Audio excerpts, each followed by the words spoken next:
Hello students, welcome to Pharmacy Notes by US. Today we discuss the most important MCQs which is mostly asked in pharmacist and GPET type of examination. So let's start. कुछ MCQs अपने previous videos में देख लिए थे। अब अपन बात करते हैं क्वेश्चन नंबर 32 से। क्वेश्चन नंबर 32 है आयन सेलेक्टिव इलेक्ट्रोड। तो सबसे पहले अगर अपन याद करें कि आयन सेलेक्टिव इलेक्ट्रोड था किसमें, तो ये अपन बात कर रहे हैं यहाँ पे इंडिकेटर इलेक्ट्रोड्स की। और इंडिकेटर इलेक्ट्रोड में अपने दो तरीके के इलेक्ट्रोड पढ़े थे। एक तो अपने पढ़ा था ग्लास मेम्ब्रेन इलेक्ट्रोड और दूसरा पढ़ा था अपने क्विन हाइड्रोन इलेक्ट्रोड। क्विन हाइड्रोन की अगर अपन स्ट्रक्चर की बात करें तो इस तरीके से कुछ ये स्ट्रक्चर है इसकी। क्वेश्चन अपने को ये पूछ रहा है कि जो आयन सेलेक्टिव इलेक्ट्रोड है वो इन दोनों में से कौन है। ऑप्शंस हैं glass membrane electrode, quinhydrone electrode, C both and D none of the above. तो ऑब्वियस से अगर आपको याद हो कि जो ग्लास मेम्ब्रेन इलेक्ट्रोड है जो कि मोस्टली कॉलेजेस के अंदर भी देखने को मिलता है, जिसमें इस तरीके से एक स्मॉल बल्ब लगा रहता है और आप एक पर्टिकुलर बीकर के अंदर जिसमें आपको एक पीएच सॉल्यूशन की निकालनी है वो रखते हैं और जब चेक करते हैं तो यहाँ पे आयन सेंसिटिविटी के कारण है जो कि आपको पीएच है जो सिस्टम की पता चलती है। तो वैसे इसका आंसर होगा a glass membrane of electrode. Well जो क्विन हाइड्रोन इलेक्ट्रोड है वो आपको जो एसिडिक सॉल्यूशंस होते हैं बेसिकली उनकी है जो कि पीएच है जो ज्यादातर बताता है। फिर बात करते हैं question number 33 range of visible spectrum is, यानी कि एक तरीके से उन्होंने ये पूछ लिया कि जो विजिबल रेंज है उसकी जो रेंज है वो कितनी होती है। तो अगर आपने पढ़ रखा है कि यूवी एंड विजिबल, तो विजिबल की जो रेंज रहती है वो रहती है 400 से 800 नैनोमीटर। वेल जो यूवी है उसकी रेंज रहती है 200 से 400 नैनोमीटर। तो ऑब्वियस से ऑप्शंस की अगर अपन बात करें 400 से 800 नैनोमीटर, 400 से 800 मिलीमीटर, 200 से 400 nanometre, none of the above. तो ऑब्वियस इसका आंसर होगा ए 400 से 800 नैनोमीटर फॉर विजिबल। पहले अगर अपन यूवी की बात करते हैं, अल्ट्रावायलेट की बात करते हैं तो उनकी रेंज होती है 280 से 400। Ion selective electrode is the glass membrane electrode, while 400 to 800 nanometer range is for visible spectrum.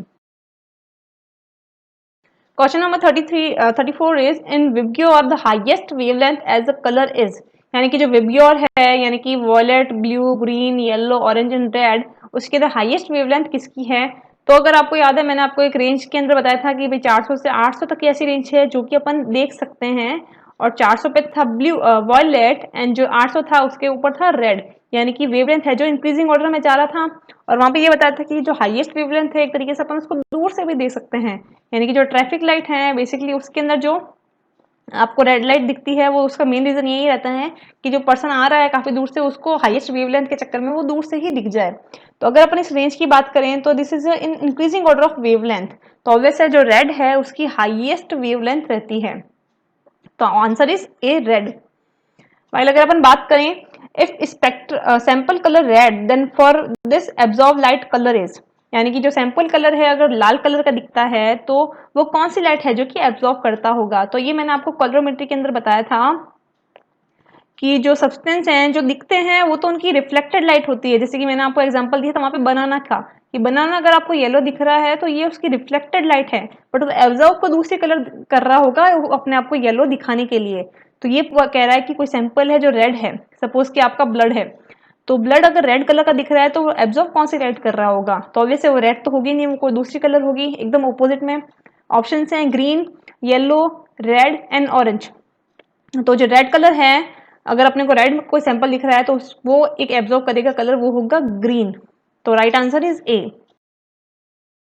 In your highest wavelength is red, and when sample have a red in color then the absorbed light will be green. तो here is the graph, यहाँ पे मैंने पूरा का पूरा chart दे दिया है आपको कि अगर कोई कलर आपको ग्रीन येलो दिख रहा है तो वो वॉयलेट कलर एब्जॉर्ब करेगा, येलो कलर का दिख रहा है तो वो ब्लू एब्जॉर्ब कर रहा है, रेड का दिख रहा है तो वो ग्रीन एब्जॉर्ब कर रहा है, ब्लू कलर है कोई सैंपल का तो वो येलो एब्जॉर्ब करेगा, ग्रीन ब्लू है तो वो orange, and again green sample है तो रेड, यानी कि एक दूसरे के ऑपोजिट कंटिन्यू चलेंगे।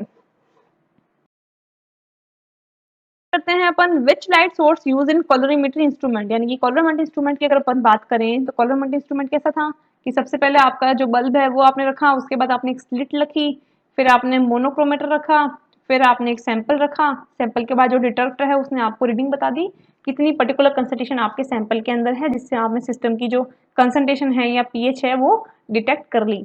कॉलोमेट्री के अंदर मैंने कहा था कि भाई ये बियर्स एंड लैम्बर्ट्स लॉ पे है जो कि फॉलो करता है। ये कहते हैं कि जितने ज्यादा सॉल्यूट होंगे एब्जॉर्बेंस उतनी ज्यादा होगी, और लैम्बर्ट्स ने कहा था कि जितनी ज्यादा पाथ लेंथ होगी जो ट्रांसमिटेंस है उतनी ही कम होगी। बट इसमें ये पूछा जा रहा है कि जो बल्ब है वो किसका मिलके बना होता है, तो जो कलरीमेट्री है उसके अंदर जो बल्ब होता है वो होता है टंगस्टन फिलामेंट लैंप का। तो आंसर इसका रहेगा A, tungsten filament lamp. While mostly जो ड्यूटेरियम लैंप है ये आपको जो यूवी स्पेक्ट्रम्स और होते हैं उसके अंदर देखने को मिलता है। फिर है question number 37, polychromatic lights convert into monochromatic light by, यानी कि जो पॉलीक्रोमेटिक लाइट्स हैं, यानी कि जैसे अपन बल्ब जलाते हैं तो ऑब्वियसली मैंने आपको भी बताया कि काफी सारे कलर्स निकलते हैं जिसमें एक पर्टिकुलर रिफ्लेक्टेड कलर होता है और एक पर्टिकुलर एब्जॉर्ब कलर होता है। अब अपना सैंपल क्या है, क्योंकि नाम ही कलरीमेट्री है तो अपना सैंपल कलर्ड होगा, तो उसके हिसाब से अपने को एब्जॉर्ब कलर उनको कौन सा देना है उसके हिसाब से अपन उसको पहले से ही रीडिंग चेंज करेंगे। तो जब रीडिंग चेंज करेंगे तो जो ये पॉलीक्रोमेटिक लाइट है उसमें से मोनोक्रोमेटिक लाइट्स में कन्वर्ट हो जाएगा और वो लाइट पर्टिकुलर वही होगी जो कि एब्जॉर्प्शन के लिए जरूरी है। तो ये जो चीजें है वो किसके द्वारा होती है इंस्ट्रूमेंट के अंदर। ऑप्शन है filter, monochromator, C both A and B and D none of the above.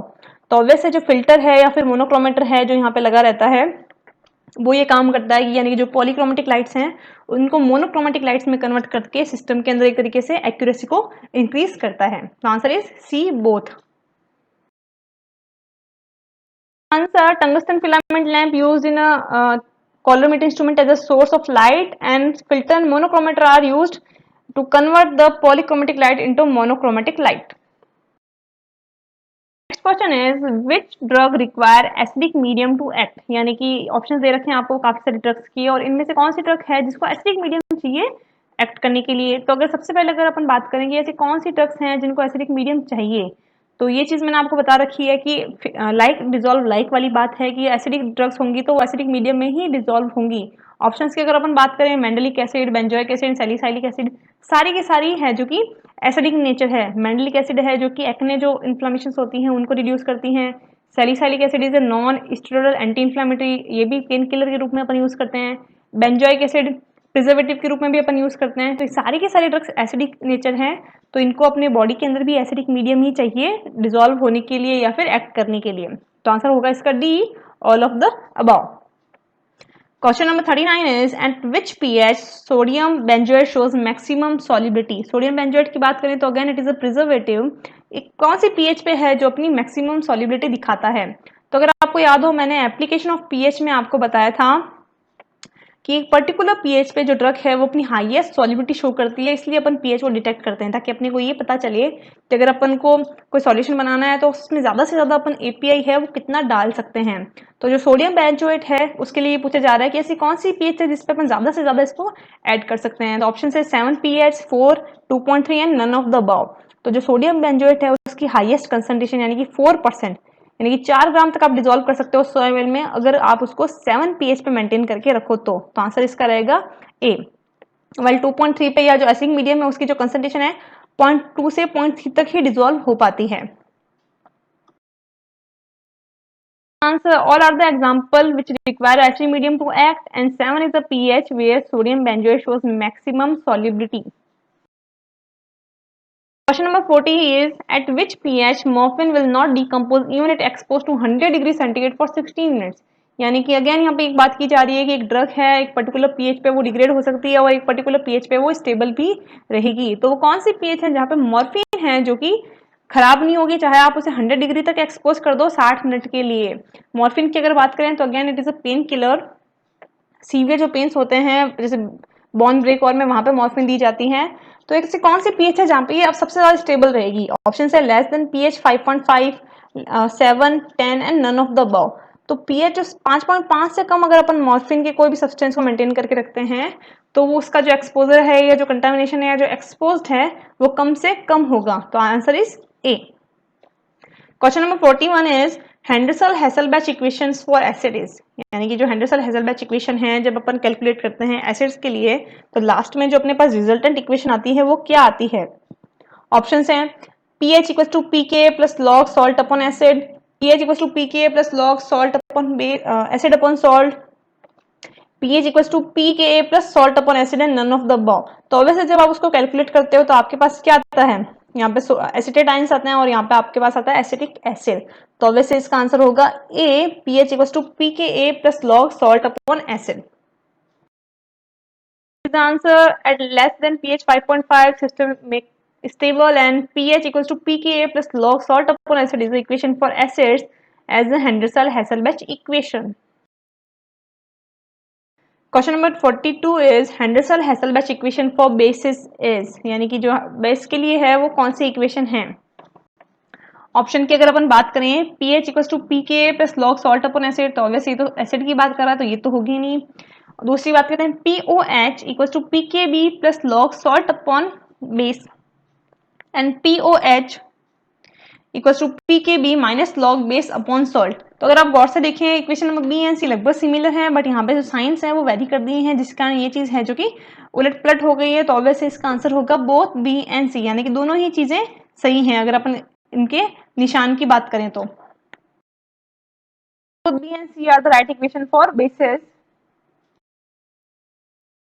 Question number 43 is pH 7.4 comes from which ratio of the carbonic acid and bicarbonate in blood, यानी कि आपके blood की जो pH होती है 7.4 ये कहाँ से आई, या फिर जो रेशियो है कार्बोनिक एसिड एंड बाइकार्बोनेट्स का जिससे ये pH 7.4 बनती है उनका कितना रेशियो, यानी ये कार्बोनिक एसिड कितना होता है और बाइकार्बोनेट है जो कितना होता है। ऑप्शंस की बात करें 20:1 यानी कि 20 पार्ट होते हैं कार्बोनिक एसिड का, 1 पार्ट होता है बाइकार्बोनेट का। B 1:20, C 20:5 and D none of the above. 20:5 बोल दो या 5:1 बोल दो, एक ही बात है। तो जो 20:1 है यानी कि अगर 20 पार्ट आप कार्बोनिक एसिड के लो और बाइकार्बोनेट का केवल 1 पार्ट लो तो आपके पास जो रिजल्टेंट पीएच आती है वो होती है 7.4। तो right answer is A. Question number 44 is at which pH diabetic coma occurs, यानी कि इस तरीके से बता रखा है कि आपकी जो बॉडी की जो पीएच है वो 7.4 है, अगर वो किसी कारणवश काफी कम या काफी ज्यादा हो जाती है तो आपकी बॉडी में बहुत ज्यादा लीथल इफेक्ट्स आने शुरू हो जाएंगे, और अगर बाई चांस ये 6.8 से भी कम हो जाती है तो जो पेशेंट है वो डायबिटिक कोमा के अंदर है जो कि चला जाएगा। तो क्वेश्चन आपको ये पूछ रहा है कि किस पीएच पे आपकी बॉडी है जो कि डायबिटिक कोमा में चली जाएगी। तो अगर किसी कारणवश आपकी बॉडी की जो पीएच है 6.8 से कम हो जाती है यानी कि ऑप्शन बी, तो पेशेंट है जो डायबिटिक कोमा में शिफ्ट हो जाएगा। Answer ratio 20:1 relate to pH 7.4 and below 6.8 diabetes coma occurs. तो अगर आप यहाँ देखें तो कार्बोनिक एसिड एंड बाइकार्बोनेट्स का जो रेशो है वो जो रेशो होता है उसका 20:1 है जो कि आपकी बॉडी की पीएच है जो मेंटेन करता है। अब वो कैसे आया, कार्बोनिक एसिड है उसका डिसोसिएशन एक्सपोनेंट होता है 6.1, वाइल बाइकार्बोनेट का अगर अपन कैलकुलेट करता है तो वो होता है 1.3। तो जब आप दोनों को जोड़ोगे लाइक 6.1 प्लस 1.3 तो आपके पास क्या आएगा, ऑब्वियसली 7.4। तो right answer is 20:1। Question number 45 is in which method tonicity is calculated by adding water to the drug to make an isonic solution, यानी कहने का मतलब ये है कि इनमें से ऐसा कौन सा मेथड है जहाँ पे अपने को लास्ट के अंदर अगर किसी वॉल्यूम मेकअप करना है तो वहां पे अपने को वाटर भी ऐड करना पड़ता है, या वाटर कह दो या फिर NaCl का सॉल्यूशन कह दो, वो ऐड करना पड़ता है सिस्टम को लास्ट में आइसोनिक बनाने के लिए। ऑप्शंस हैं sodium chloride equivalent method, cryoscopic method, white Vincent method and potentiometric method.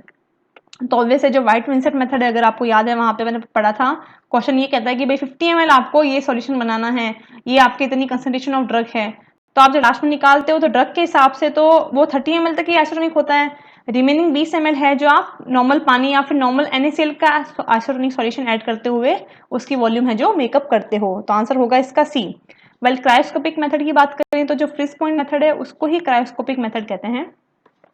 तो आंसर यहाँ पे हो जाएगा सी। फिर है the tonicity can be determined by of solution, यानी किसी भी सॉल्यूशन की टोनिसिटी अगर अपने को डिटरमाइन करनी है कि हाइपोटोनिक है या हाइपोटोनिक है अपन कैसे डिटरमाइन करेंगे।